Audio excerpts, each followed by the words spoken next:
Hola, muy buenos días a todos. El título de esta presentación es Modelo hidrológico simple para entender los ascensos freáticos e inundaciones recientes en el Chaco Seco. Es un trabajo que hicimos conjuntamente entre investigadores del Grupo de Estudios Ambientales de San Luis e investigadores del INTA. A modo de introducción, podemos decir que el Chaco Seco o partes del Chaco Seco están atravesando un nuevo contexto hidrológico a nivel regional que se caracteriza por inundaciones grandes, persistentes y recurrentes.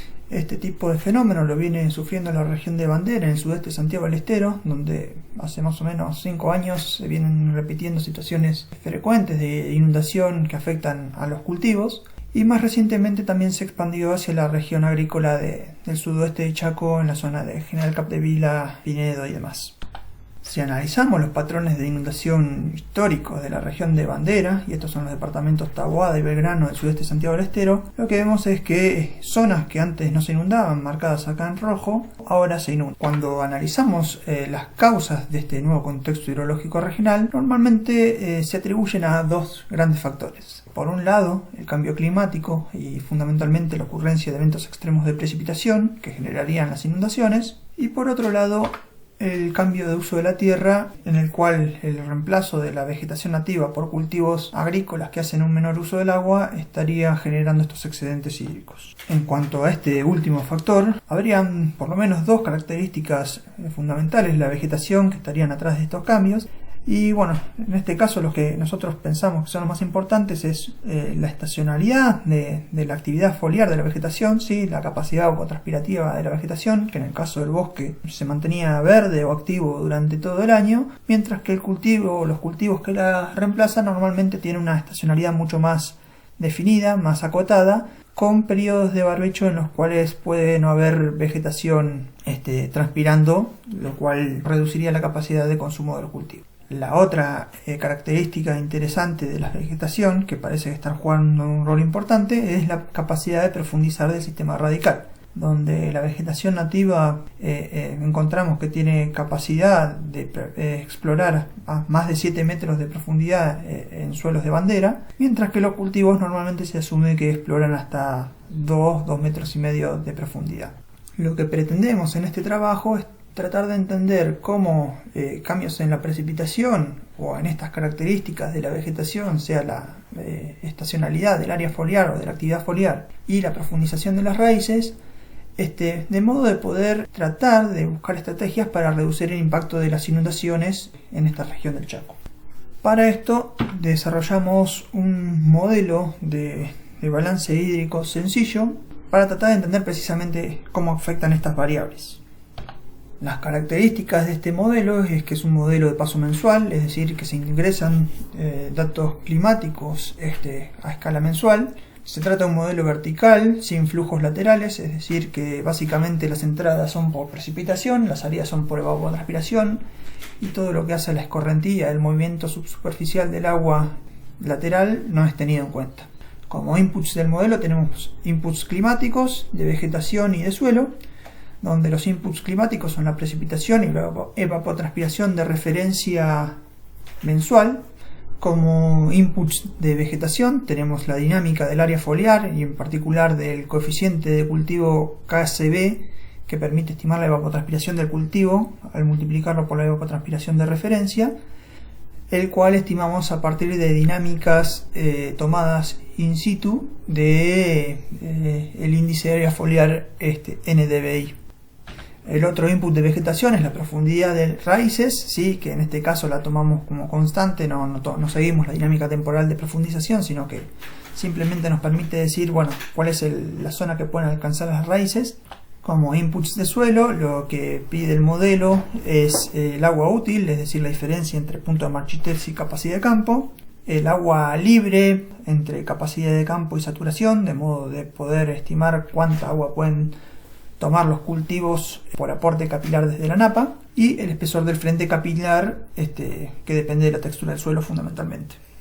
Para contar un poquito cómo funciona el modelo, básicamente dividimos la zona del suelo en 4 horizontes. El primer horizonte corresponde a la zona radical que exploran los cultivos. donde la humedad puede variar entre punto de marchitez y capacidad de campo, donde esta zona tiene una capacidad máxima de almacenamiento de agua dada por la diferencia entre punto de marchitez y capacidad de campo y la profundización del sistema radical de los cultivos. Cuando la lluvia y la humedad del suelo superan la capacidad de almacenaje máxima, lo que ocurre es drenaje profundo. Es agua que percola desde la zona radical hacia horizontes más profundos. En el otro extremo de nuestro perfil de suelo tenemos la napa freática, que está a una determinada profundidad X y que su contenido hídrico es saturación, por lo cual no le entra más agua.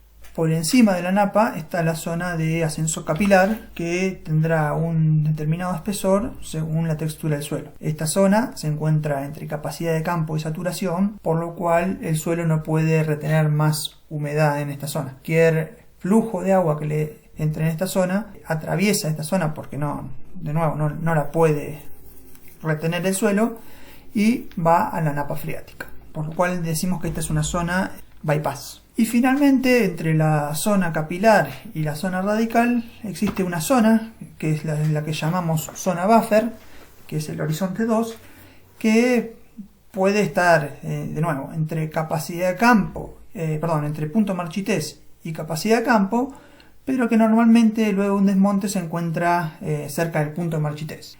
Esta zona puede recibir agua del horizonte radical, pero al encontrarse fuera de la zona de absorción de las raíces, no puede vaciarse por evapotranspiración. Entonces, esta zona lo único que puede hacer es llenarse, ¿sí? Una vez que esta zona buffer se llena, actúa nuevamente como bypass, es decir, que no puede retener más agua porque ya se encuentra en capacidad de campo, y el agua que drena hacia esta zona pasa hacia la zona capilar, que tampoco puede retener agua, y esta pasa hacia la napa. Es decir, que toda pérdida de drenaje, una vez que se llenó esta zona buffer, se transforma inmediatamente en recarga freática, lo que lleva a un ascenso de la napa freática. Los sucesivos pulsos de drenaje, cada vez que la lluvia excede la capacidad de retención hídrica de la zona radical, van a seguir elevando la napa freática hasta que ésta puede llegar a alcanzar la zona radical. Eventualmente, en periodos secos sobre todo, la capacidad de evapotranspiración de los cultivos puede generar una reducción del nivel freático hasta una profundidad tal dada por esta capacidad de profundización del sistema radical. En el caso de este ejercicio de simulación, lo que consideramos son parámetros de un suelo franco arcillo limoso con 130 milímetros por metro de agua útil, 150 milímetros por metro de agua entre capacidad de campo y saturación y un espesor del frente capilar de 1 metro. Como condición inicial, lo que asumimos es un suelo reciente desmonte y la napa se encontraba a una profundidad inicial de 8 metros. Bueno, yendo un poco a los resultados de este modelo de simulación, lo que les voy a presentar de este lado de la pantalla, hacia la izquierda, son los inputs del modelo, donde tenemos por un lado inputs climáticos, y específicamente se refiere a la lluvia mensual, e inputs de vegetación, que son por un lado la dinámica del coeficiente de cultivo o del área foliar, si se quiere, para 4 coberturas contrastantes, un cultivo de verano tardío, que puede ser un maíz tardío, un doble cultivo trigo-soja en violeta, una pastura de Gatton Panic en marroncito, y una cobertura que simula el monte nativo en verde, ¿sí? El cultivo de verano tardío es el que menor evapotranspiración tiene, lo sigue la pastura de Gatton Panic, el doble cultivo tiene un poco más, y el monte nativo finalmente es la que mayor evapotranspiración anual tiene. En cuanto a lo que hace a la parametrización del sistema radical, lo vemos acá abajo, tenemos que tanto el cultivo como el doble cultivo exploran hasta los 2 metros de profundidad, la pastura hasta los 3 metros y el monte nativo hasta los 7. A la derecha vamos a presentar los outputs del modelo.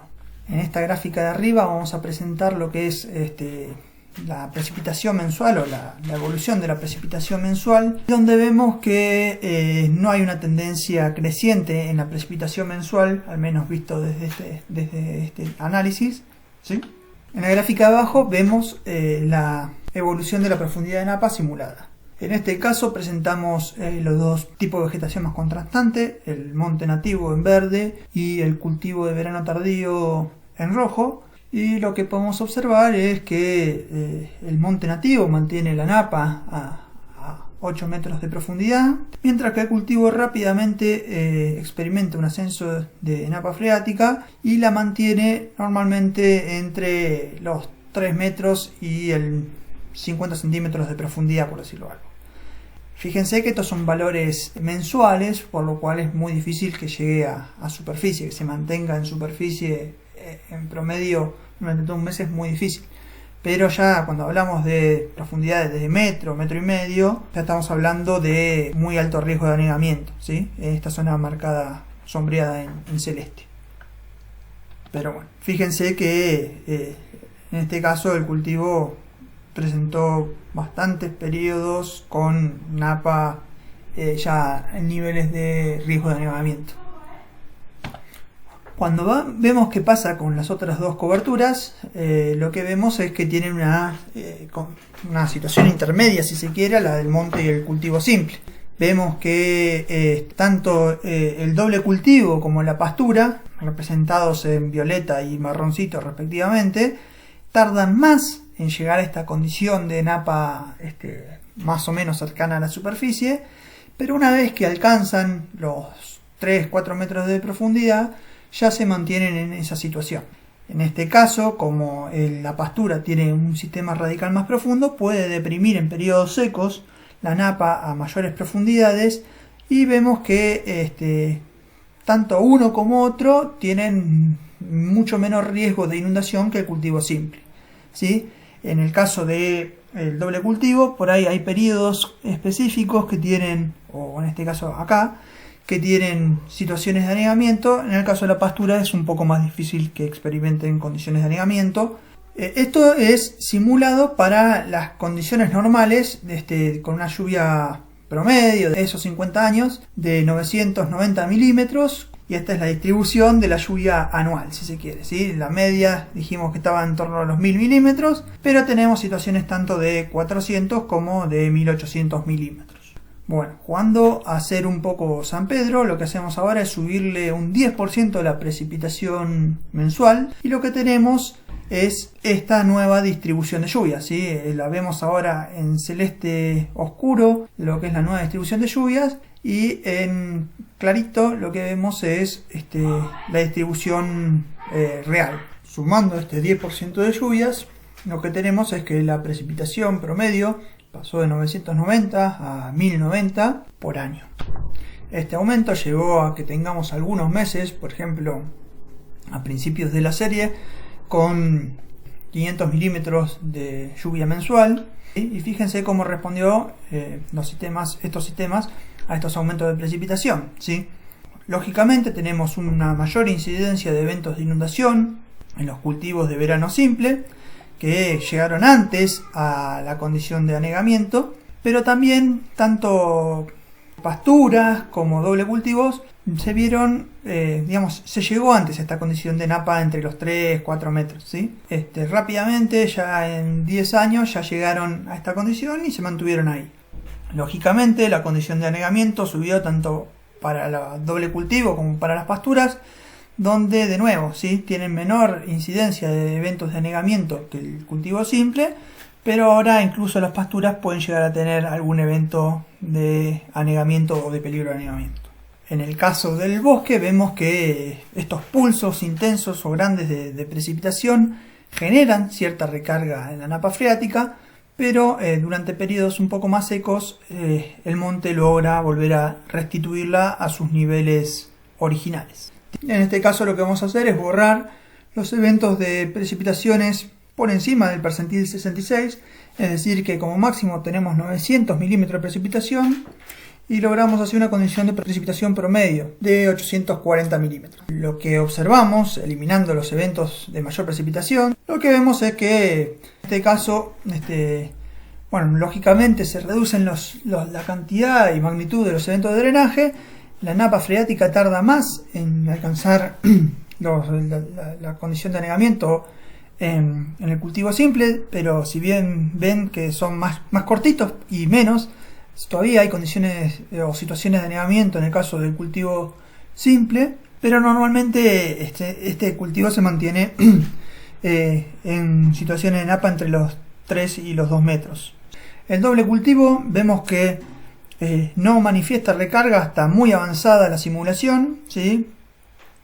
Por ahí en el evento de mayor lluvia se ve recién un evento de recarga y se viene escalonando la recarga, diciendo, digamos, de alguna manera lo que muestra esto es que si esta serie en realidad en vez de 50 años fueran simulados 100, en algún momento seguramente alcanzaría esta condición que se alcanza en el cultivo simple, es decir que tarda muchísimo más en alcanzar la condición de napa cercana a la superficie, pero eventualmente en un periodo más largo lo alcanzaría. Por su parte, la pastura y el monte no manifiestan ninguna recarga. La pastura, a pesar de tener menor evapotranspiración o menor capacidad de evapotranspiración que el doble cultivo, como no tiene estos baches estacionales de baja cobertura, siempre en algún momento termina consumiendo el agua y, digamos, reduciendo la incidencia de drenaje profundo, que si en algún momento lo hay, seguramente se almacene en la zona buffer. Vamos a jugar un poco ahora con lo que es la vegetación. Y bueno, lo que vamos a alterar acá es el sistema radical, ¿sí? La dinámica del área foliar ya la alteramos con los 4 sistemas de cultivo diferentes. Ya tenemos suficiente variabilidad acá como para explorar muchos escenarios. Y lo que vamos a hacer básicamente es llevar a todos los sistemas de cultivo a la misma profundidad, digamos, a la misma capacidad de explorar el suelo, ¿sí? Y en este caso lo llevamos a 3 metros. ¿Qué pasaría con la vegetación si todo tuviera capacidad de explorar 3 metros? Bueno, lo vemos acá, para el cultivo simple que exploraba 2 y el doble cultivo, lo que vemos es que las situaciones de anegamiento se reducirían drásticamente, ¿sí? En el caso del doble cultivo vemos que también tarda más en alcanzar esta condición de napa cercana y siempre mantiene la napa en torno a los 4 metros, ¿sí? No tiene mucho problema en mantener la napa en situaciones fuera de peligro, excepto por ahí algunos eventos aislados de mucha concentración de lluvias. La que vemos que cambió mucho acá es el monte, ¿sí? Si nosotros le cortamos las raíces al monte, lo que vemos es que esa capacidad que tenía de mantener la napa a raya a 8 metros a pesar de aumentos de lluvia, en este caso con lluvias normales, vemos que experimenta recarga freática y que si bien mantiene la napa a los 4 metros, como puede hacerlo la pastura en estas condiciones o el doble cultivo, también está expuesto a situaciones de anegamiento en momentos de mucha lluvia. Si ahora lo que hacemos es llevar a todas las coberturas a 7 metros de profundidad, lo que vemos es que todos los sistemas mantienen la napa muy profunda y fuera de riesgo, ¿sí? Incluso el cultivo anual tardío con 600 milímetros de capacidad de evapotranspirativa contra una precipitación de un 30% más mantiene la napa a profundidad, básicamente porque puede mantener una zona buffer muy grande capaz de impedir que estos eventos de drenaje que pueden ocurrir se transformen en recarga freática.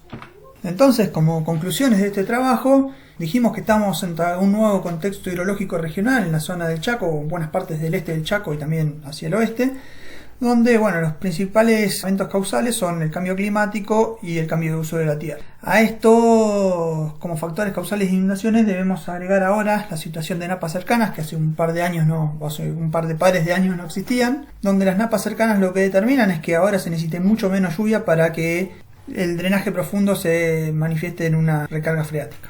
Vimos también que aumentos de lluvia aumentan la frecuencia de drenaje por un lado y de recarga de anegamiento por el otro, pero no detectamos una tendencia muy clara hacia que se esté incrementando el nivel de lluvia, ¿sí? O sea, la serie temporal con la que trabajamos por lo menos no muestra una tendencia clara a incrementar los eventos extremos de precipitación y por lo tanto el cambio climático acá no cobraría tanta fuerza como factor causal.